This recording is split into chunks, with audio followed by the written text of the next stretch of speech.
Salut, bonjour tout le monde et bienvenue à ce cours intitulé Comment réussir dans les affaires avec la Turquie.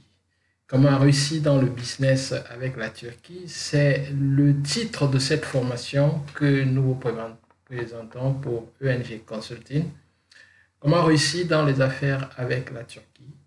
La formation présente plusieurs parties, plusieurs sections, plusieurs chapitres, au cours desquels vous allez apprendre comment traiter avec les Turcs. D'abord, comment trouver des fournisseurs, comment traiter avec ces fournisseurs, comment négocier des prix et négocier des partenariats gagnant-gagnant avec ces fournisseurs, négocier des prix gagnant-gagnant avec ces fournisseurs également. Et comment vous pouvez acheter à distance sans prendre des risques d'être escroqué, et comment est-ce que votre marchandise peut vous être acheminée là où vous vivez sans risque de perte, du moins en limitant tous les risques de perte.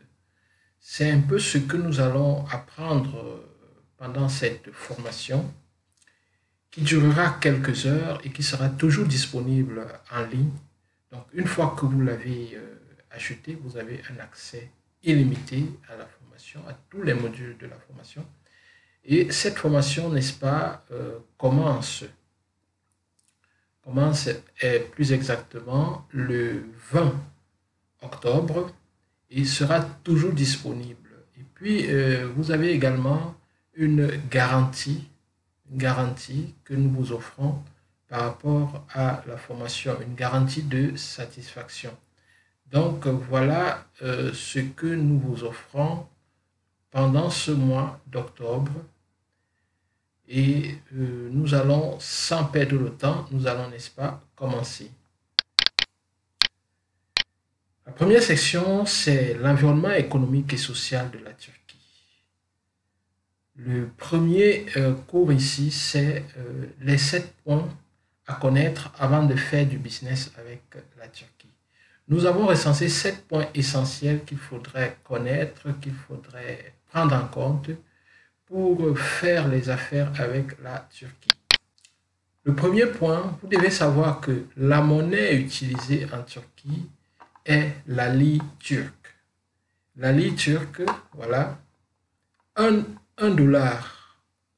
est égal à 7,79 lire turque.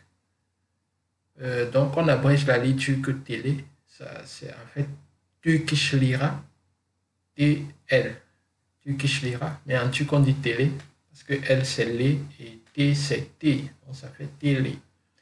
1 euro est égal à 9,08 lire turque et 1 lire turque est égal à 72,16 francs CFA. Donc vous voyez 72,16 francs CFA. Ce qu'il faudrait préciser, c'est que depuis plusieurs années, depuis pratiquement 6 ans, il y a une très grande inflation de la lire turque, ce qui fait que, pour vous donner un exemple, $1 était égal en 2013-2014, $1 était égal à environ 2,5 lire turques. Vous voyez que maintenant $1 est pratiquement 8 lire turques. Donc il y a une très grande inflation avec le temps. Donc aujourd'hui, les taux que nous avons donnés, c'est des taux au 28 septembre 2020 à 19 h. Donc ces taux peuvent grandement varier. Donc ça, c'est pour la monnaie. Le deuxième point à connaître, c'est que le drapeau de la Turquie est rouge. Et le drapeau est d'une importance capitale en Turquie. Et tout citoyen vaut un respect à tout ce qui est lié à la nation et au drapeau. Donc, il faudrait pas du tout blaguer avec ce qui concerne le drapeau turc. Vous pouvez perdre un contrat avec un Turc juste parce que vous avez fait une blague sur le drapeau. Il faudrait faire très attention là-dessus. Troisièmement, la langue des affaires en Turquie, en principe, généralement, la langue, c'est le turc. C'est ça qui va le plus. Bien que il y ait l'anglais, le français, le russe et l'allemand, les Turcs préfèrent utiliser leur langue. Les Turcs préfèrent bien utiliser leur langue. Donc, si vous réussissez à parler leur langue, vous avez un plus. Par contre, vous pouvez également utiliser des traducteurs et là, ils seront vraiment très à l'aise. Quatrièmement, la famille en Turquie est sacrée. Donc, il y a une forte loyauté familiale et plusieurs entreprises, n'est-ce pas, en Turquie, appartiennent et sont dirigées par les membres d'une même famille. J'ai d'ailleurs un ami, ils ont créé plusieurs entreprises dans la famille et tous les frères travaillent dans les entreprises de la famille. Donc la famille est sacrée. J'ai souvent été invité là-bas pour des repas de la fête du mouton ou du ramadan. Vraiment, tout le monde est là. Ils sont avec leur maman. Ils ont déjà perdu leur papa, qui est aussi un grand entrepreneur.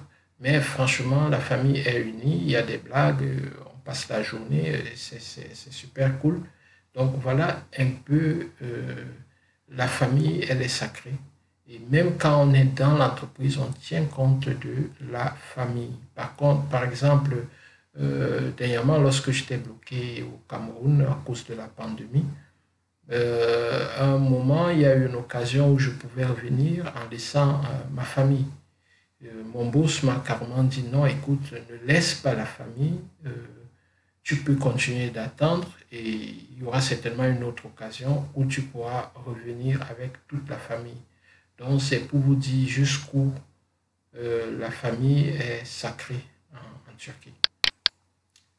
La religion est l'islam. Ah oui, comme on le sait déjà, la religion en Turquie prédominante, c'est l'islam. Donc tous les comportements sont influencés par la philosophie de l'islam. Donc, la manière dont les Turcs se comportent publiquement, c'est beaucoup influencé par la philosophie de l'islam. Et même les pratiques commerciales sont influencées par la philosophie de l'islam. C'est la raison pour laquelle vous pouvez, par exemple, oublier un paquet dans un magasin en Turquie et vous repassez par là plusieurs mois plus tard et on vous remet votre paquet. Donc voilà un peu, c'est ça, c'est très sacré. Et ce n'est pas un islam fondamentaliste, mais c'est un islam que je peux qualifier d'islam moderne. C'est-à-dire que euh, il y a en fait, c'est un islam moderne. Je ne peux pas en dire plus. Il faut le vivre pour mieux l'appréhender, pour mieux comprendre ce dont je suis en train de parler. Donc voilà.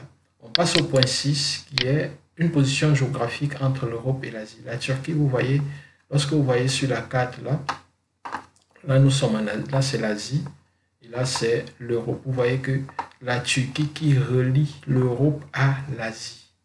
Et du coup, ici, une partie, lorsque vous êtes en Turquie ici, Istanbul, vous avez une partie se trouve là, dans le continent européen.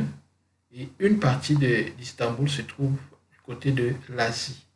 Donc, vous voyez, si on enlève toute la Turquie là, la mer Méditerranéenne et la mer Noire vont se rencontrer. Et c'est d'ailleurs ce que fait ici le Bosphore, ce que vous voyez ici en rouge, ça relie la mer Noire et la mer Méditerranéenne. Donc, voilà le septième et le dernier point. Une population de 80 millions de personnes. Donc la Turquie, c'est un pays d'ailleurs très peuplé. C'est la raison pour laquelle si vous avez un bon couloir d'affaires, les entreprises turques peuvent uniquement exploiter le marché turc et s'en sortir parce que déjà, le marché turc, c'est un marché déjà qui peut tirer la croissance d'une entreprise vers le haut.